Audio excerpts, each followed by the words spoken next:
erkennen können und habe gemerkt, mein Weg ist neben der Mutter auch eine eigenständige Frau zu sein.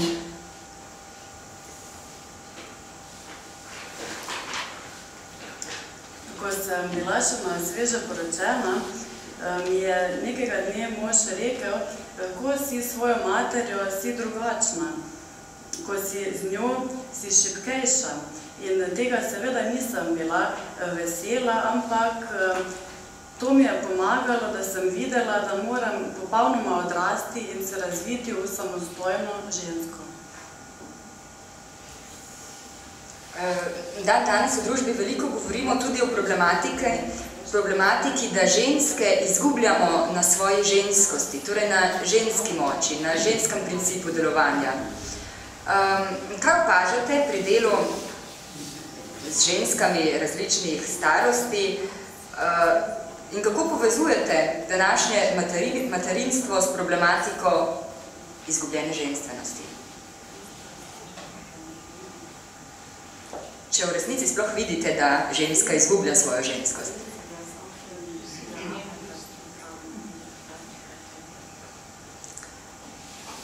Ja und nein.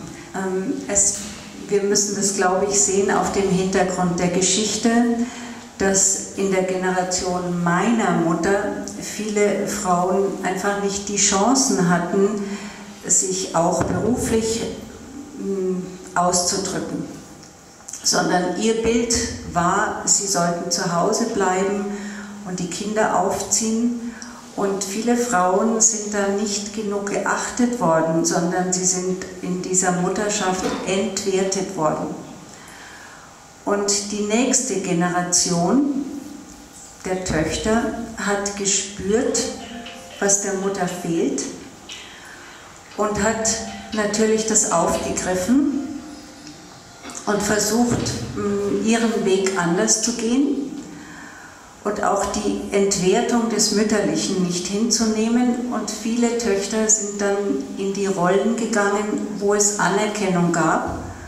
Also eher in Richtung, wo die Väter ihre Anerkennung ausgeteilt haben.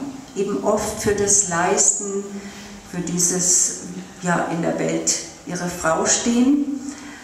Aber die Frauen haben oft männliche Ausdrücke gewählt, weil sie das Gefühl hatten, bei der Mutter ist mehr Entwertung von Seiten der Männer und von Seiten der Gesellschaft. Und da sind wir immer noch nicht ganz frei.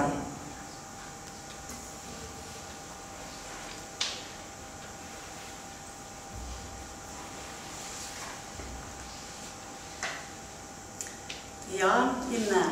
Če si to gledamo skozi zgodovino, vidimo, da prejšnja generacija žensk enostavno ni imela priložnosti, da bi se razvila tudi v poklicnem življenju, da bi tam popolnoma sodelovala. Morala je ostati doma z otroci. In zaradi tega ženske tudi niso bile tako cenjene, bile so na nek način razvrednotene. In zaradi tega je naslednja generacija žensk ubrala drugo pot. Videle so, kaj svojim njihovim materam manjka in zato so bolj prevzele vloge očetov. Ubrale so bolj moške poti, saj so videle, da so matere bile razvrednotene tako od moških, kot pa tudi od družbe.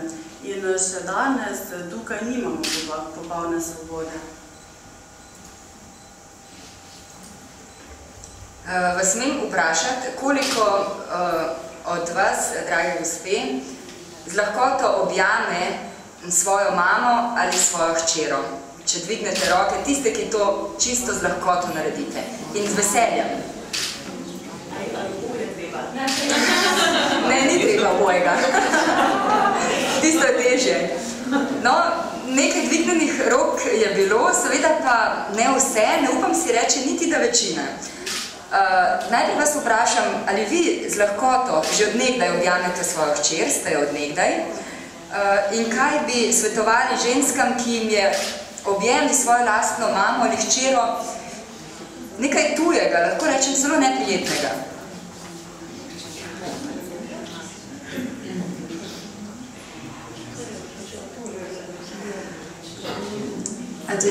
konnte meine Mutter als junge Frau nicht umarmen, weil es war damals nicht üblich, Körperkontakt zu zeigen. Aber mir hat das gefehlt. Und ich habe gesehen, dass sie ihre Schwestern umarmt und konnte nicht verstehen, warum nicht die eigene Tochter. Und dann war Muttertag und ich habe gedacht, ich werde sie jetzt umarmen, auch wenn sie mich vielleicht zurückstößt. Und ich habe sie umarmt und sie fing sofort an zu weinen. Es war ihre Sehnsucht, aber sie konnte es aus sich heraus nicht tun und ab da war es möglich. Mit unseren eigenen Töchtern, da gab es sicher in der Pubertät Zeiten, wo die diese Umarmung gar nicht so wollten. Die wollten nicht so viel Nähe haben zur Mutter, aber das hat sich einfach auch wieder aufgelöst, als sie durch die Pubertät waren. Und das muss eine Mutter auch respektieren, wenn eine Tochter auch mal ein Stück Distanz braucht.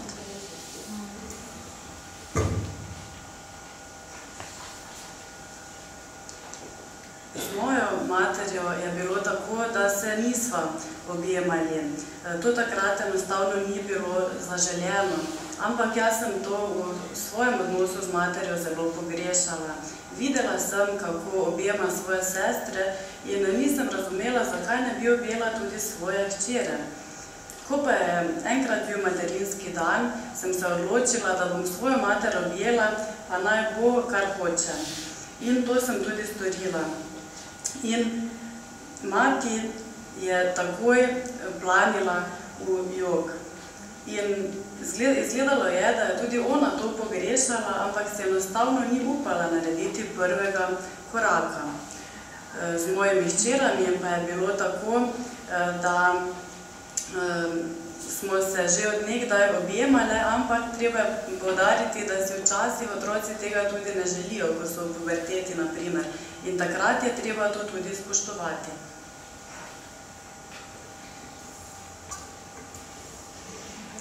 Koliko po vaših izkušnjah se ženske danes zavedajo, da je nerazrešen odnos z mamo, vsak konflikt, ki obstaja med mamo in hčerko, ujeta moč, ukleščena moč, da jih to nekje omejuje, da bi ženska in da je ženska lahko veliko več, če razrešuje in si upa razreševati svoj odnos z mamo.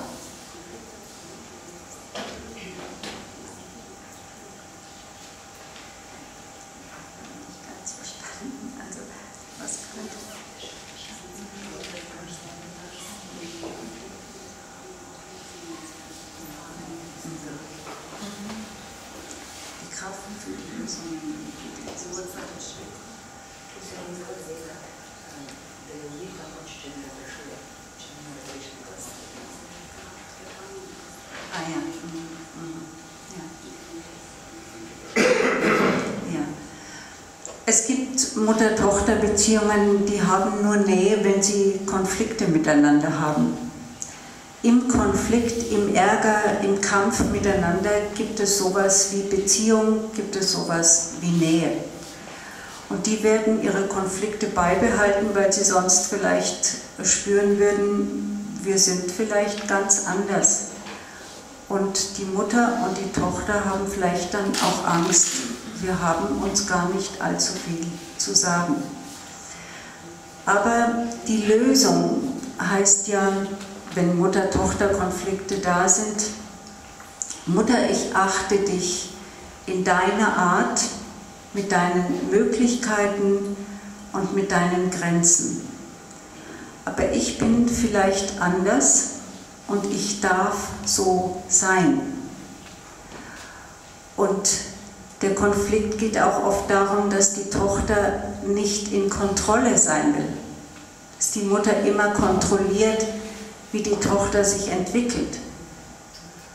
Und daraus gibt es natürlich Konflikte, weil die Tochter um ihren eigenen Stand kämpft.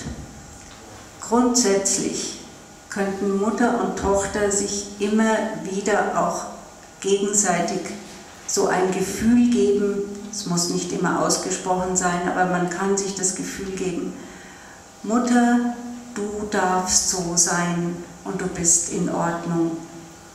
Und ich darf auf meine Weise auch so sein und ich bin auch in Ordnung. Lassen wir uns doch in dieser Unterschiedlichkeit auch stehen und vielleicht ist genau da die Nähe.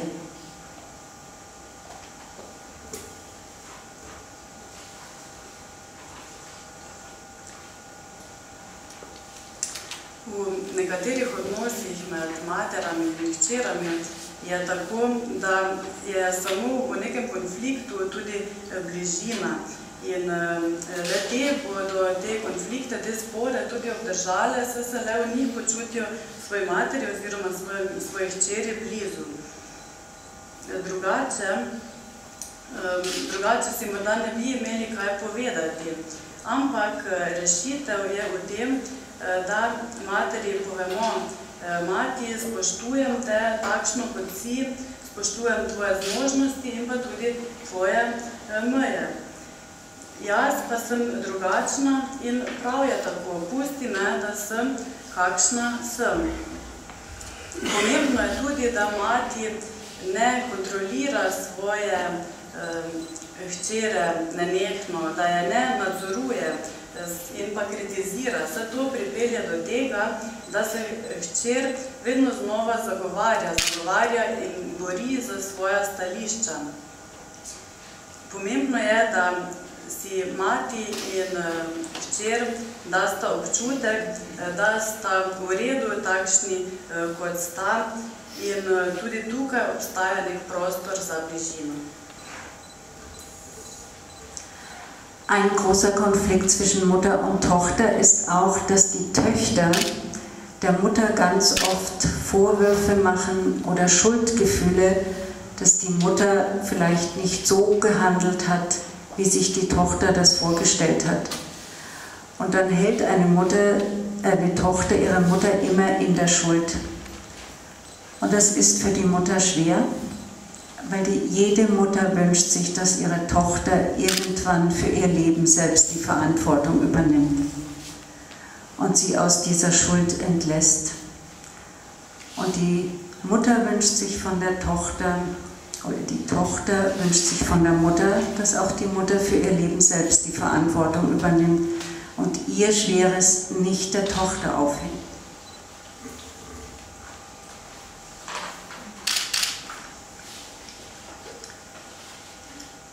Velikokrat pride do velikih sporov, ko hčere materam nekaj očitajo, da naprimer niso bile takšne, kot bi si one to želele, da jih krivijo za njihove napake. In to je za matere izjemno težko. Mati želi, da hčer sama prevzame odgovornost za svoje življenje in da te odgovornosti ne prelaga na hčer. Hčer pa si prav tako želi, da mati prevzame svoj del odgovornosti. Kratko vprašanje, koliko časa ste pisali to knjigo? 4 Monate. Hitro, 4 mesece. Kolikokrat v teh 4 mesecih ste se zjokali?